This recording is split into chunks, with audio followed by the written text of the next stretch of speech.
ஒன்பது கோளும் ஒன்றாய் காண அங்கு கற்பகம் என்னும் கடவுளின் மெய்யில் ஒன்பது கோளும் ஒன்றாய் காண அங்கு கற்பகம் என்னும் கடவுளின் மெய்யில்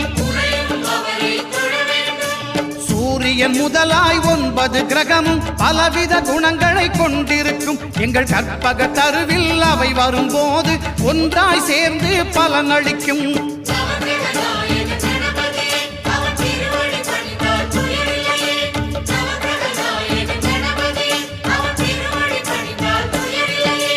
ஒன்பது கோளும் ஒன்றாய் காண